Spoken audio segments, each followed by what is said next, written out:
Hey guys, we are back over here at the Ware House, and today framing is going down, or I should say it's going up.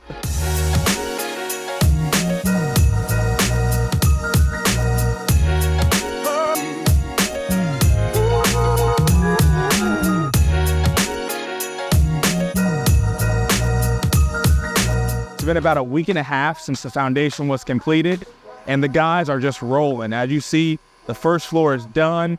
The second floor package has been delivered, and like I said, we're rolling. So the goal right now, we're mid-August right now. The goal is to be done by September 1st, and I think we're gonna hit that. So let's get into it.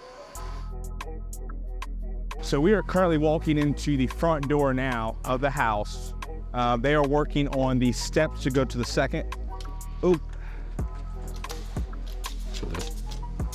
So Jose and the guys are just getting it done. As we walk into the house here, this is actually the entire living room. So we've got 22-foot ceilings. Is that right? 22 foot? Okay, 22 foot. There's gonna be a fireplace here. Let me stay out of the way of him.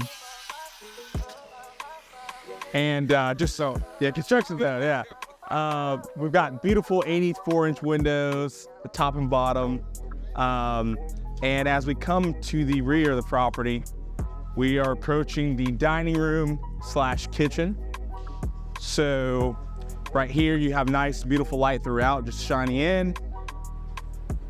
I'm currently standing in the kitchen right now.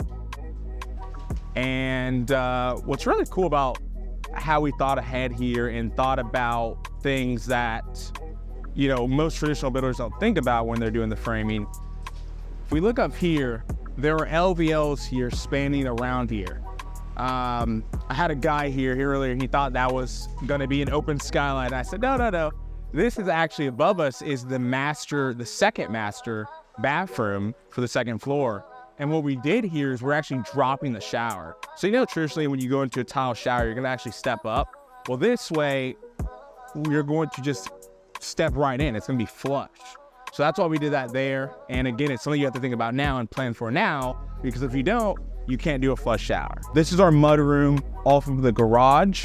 I think this garage is gonna be very interesting the way they do it. I'm not sure exactly how many truckloads, so we're gonna actually have to bring dirt in to bring this to grade. So that should be interesting. But one of the things I wanna highlight about our framing, and it's not done yet, but right over here, this is our pantry. And what we're gonna do is we're gonna put a Costco door in.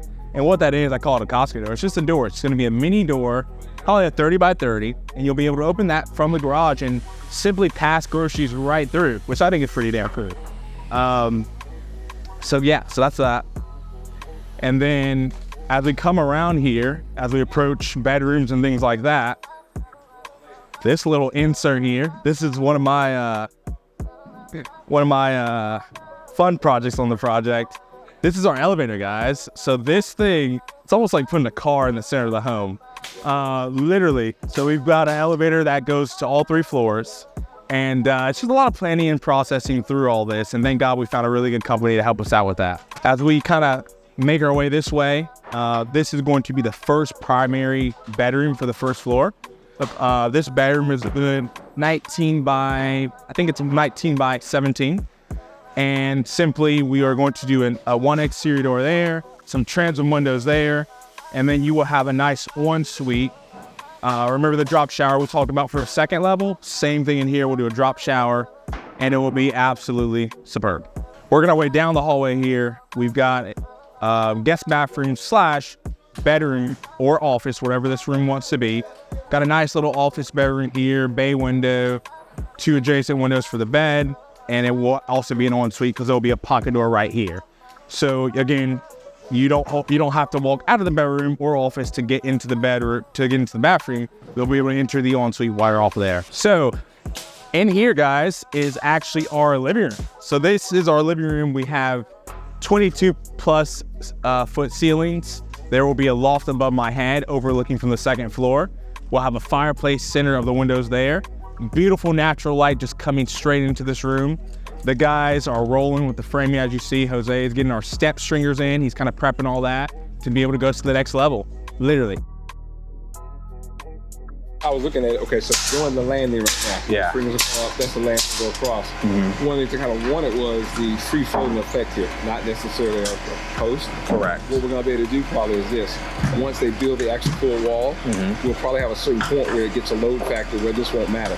And we're gonna take out this one and we'll have more free floating space right here. So it can all be open. So it'll be open, yeah. Got it, got it. Beautiful. So he's like, because right here it's supposed to be a post currently, or? What you see right now, yeah. Wow. This is, yeah, right okay, here. and that's our landing. That little box is our landing, and then we'll have another stringer going. Yep. This is already cut. So, yeah, awesome. right here beside you. So I cut the other stringer right here. Oh wow, cool. Oh wow, he's cut all the stringers. I mean, Man, Jose is so quick. He cut a jig earlier. Came in and put those together. Oh, he's on it. Wow. Yeah. That's awesome. Great framer. That's awesome. Thank God. Yeah. All right, so we're gonna head outside and we're gonna highlight a couple things on the exterior of the property that is elevated. It's so funny, like construction zones and ramps and this, and every day it's a different way to get into the house. But you know, I will say, make sure you cover your butt, right? On all of our properties, we always post a no trespassing sign because you never know, right? People looky-loos, people are nosy, right? They want to see what's going on. What we do is we always put that sign because if anything happens from a liability perspective, as long as you have again, I'm not an attorney, I'm not giving you advice, but if you have it posted and something happens, well, hey, it's posted, no trespassing, that's on you. All right, guys, so on the side of the house, this is the right side, the driveway side. We have gotten, again, thank God our neighbors are great regarding the shared driveway situation that has been cut out and we added rock. I want to talk about how important it is to keep your job site clean, or at least it's important to me. I personally hate coming to a job site. You see red clay everywhere. It's all over the street. It's all inside the house. And it's just a mess. And so what we did was we decided we're going to, as soon as the foundation was done, we decided we put down this nice, number 5 rock and actually hay around the entire property. And what that will do is it just keeps our site clean instead of having, again, mud everywhere. So I really take pride in that.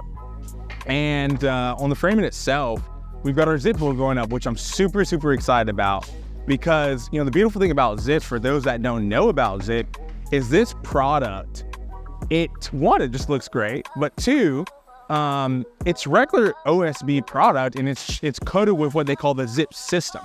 And the zip system is simply a coating, a special coating. I don't know all the details, but it's a special coating to be able to block out, it creates this air tightness. An air tightness and a seal, as you see, they every seam, they roll it and they put tape and they roll that tape, and each and every single nail hole on the property, they will actually do what's called a zip liquid flashing.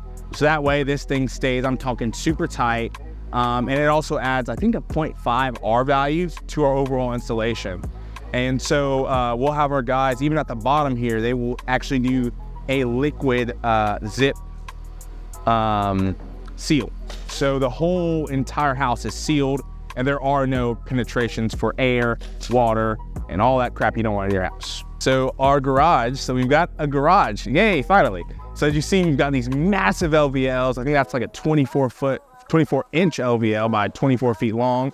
And we have a 30-inch LVL in there as well to support. Again, we're doing 3 stories here. That's a lot to support the load of the house. So again, this is the first story, second story going up, and then 3 stories.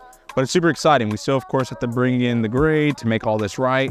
But this is our backyard. We've got a, not the biggest backyard by any means, but we're downtown. What do you expect? But I think it's still enough. We'll probably end up doing like a little putt-putt course and a hot tub back there. So it should be pretty elevated from the average. So stay tuned.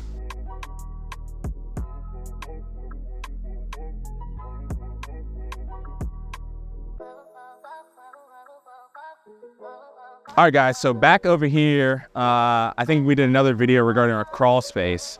It's evolved since.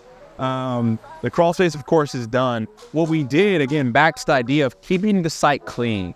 We put in not a moisture barrier, but we put in a weed barrier. And the reason we did that, when the guys were framing the floor system, and as the other trades come in, our plumber, HVAC guy, electrician, as they come in, they will be able to go under there and they're gonna love us because they're not gonna get all dirty and red clay. So we also have a fan running under there to keep the moisture from building up, because that house is under construction. Obviously it's gonna rain right in the house and it's gonna end up in the crawl space. So I think we did a pretty good job there with preparing before we do our encapsulation. And this is definitely my favorite part of the job site because it's really hot right now, the middle of August. So I come in here anytime I get hot and just definitely my favorite part when I'm feeling lazy.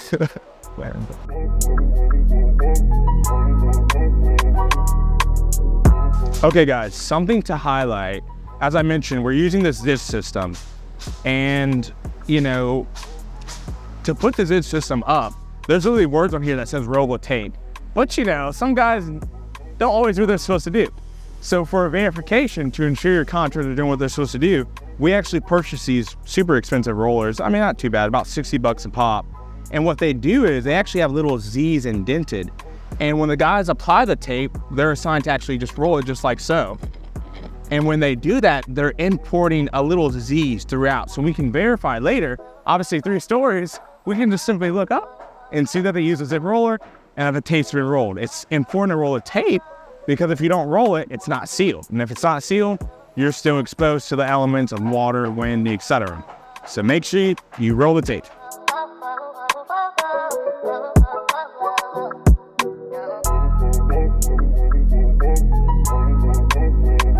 Okay guys, so that's pretty much gonna conclude our little intro of progress of framing, only a week and a half in.